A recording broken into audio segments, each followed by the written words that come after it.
Halo Sobat Mistis. Kisah kali ini berjudul Papan Tulis Berdarah. Oke, sebelum lanjut, yang pernah nulis di papan tulis coba like dan subscribe. Ubur-ubur ikan lele, ayo lur, lanjut le. Hujan turun deras malam itu, membasahi atap sekolah yang sudah tua dan hampir ditinggalkan. Air mengalir di sepanjang lorong-lorong sepi, membentuk genangan di lantai upin yang sangat dingin. Bu Sari, seorang guru pengganti, baru saja selesai mengajar kelas malam tepatnya untuk beberapa murid yang tertinggal pelajaran. Ia duduk sejenak di ruang guru, menatap jam dinding yang berdetak lambat. Pukul 8:10, ia merapikan buku-bukunya dan bersiap pulang. Namun, ada satu barang yang tertinggal di mejanya di kelas terutama waktu itu. Dengan sedikit enggan atau rasa malas karena harus kembali ke kelas, ia kembali melewati lorong yang kini terasa lebih gelap dan sunyi daripada sebelumnya. Saat masuk ke dalam kelas, ia langsung merasakan sesuatu yang aneh, tidak seperti sebelumnya. Ruangan itu terasa lebih dingin dari sebelumnya. Seperti ada yang menghisap kehangatan dari udara. Lampu neon berkedip-kedip membuat bayangan meja dan kursi tampak bergerak-gerak di sudut matanya. Namun, yang paling membuatnya terhenti adalah papan tulis di depan kelas. Ada sesuatu di sana. Tulisan warna merah yang menetes perlahan membentuk satu kata besar. Pergi. Ada tulisan pergi di papan tulis itu. Papan tulis itu dengan tulisan pergi itu seolah-olah ditulis dengan warna merah darah. Baunya anyir menyeruak, membuat perutnya mual. Jantungnya berdegup sangat kencang saat ia melangkah mundur, mencoba mencerna apa yang sedang terjadi pada waktu itu. Apa ini? Bisiknya hampir tak bersuara. Ia mencoba berpikir rasional. Mungkin ini hanyalah ulah iseng anak-anak atau murid-muridnya. Dengan tangan gemetar, ia mengambil penghapus dan mulai menggosok tulisan itu. Tapi anehnya, noda merah itu tidak mau hilang, seolah-olah menempel di papan seperti tinta yang tak bisa dihapus. Malam itu, ia pulang dengan perasaan tidak tenang. Namun, ia berusaha menenangkan diri. Besoknya, mungkin semua ini akan kembali normal. Pikirnya seperti itu. Tapi ia salah.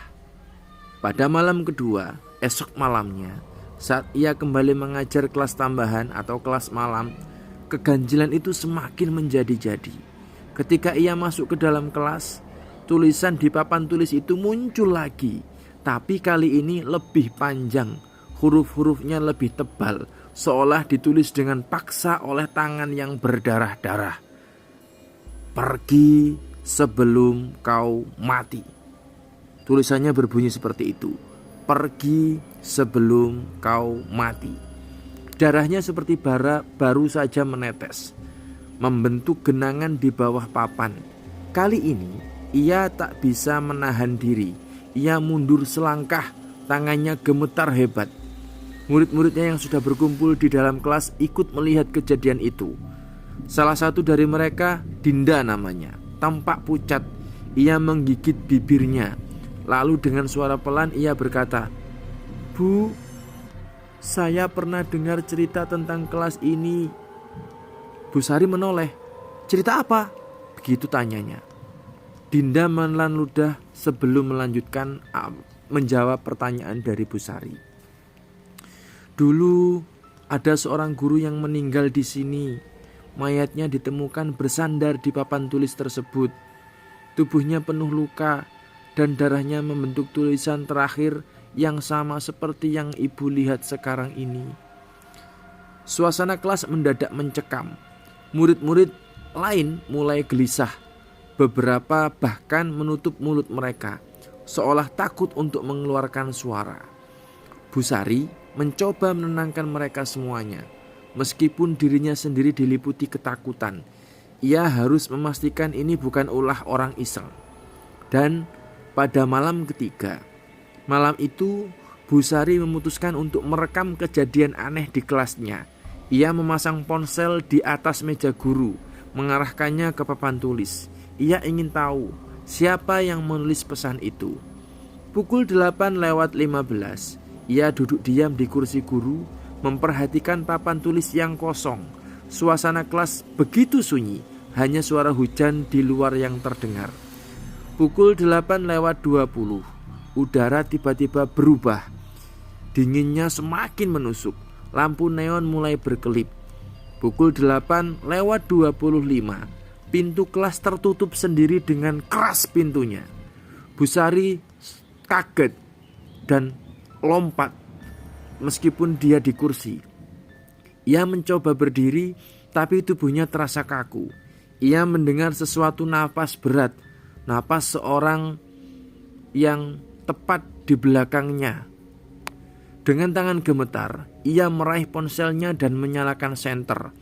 Cahaya putih menyapu papan tulis dan di sana darah segar mengalir, membentuk satu kata besar, terlambat.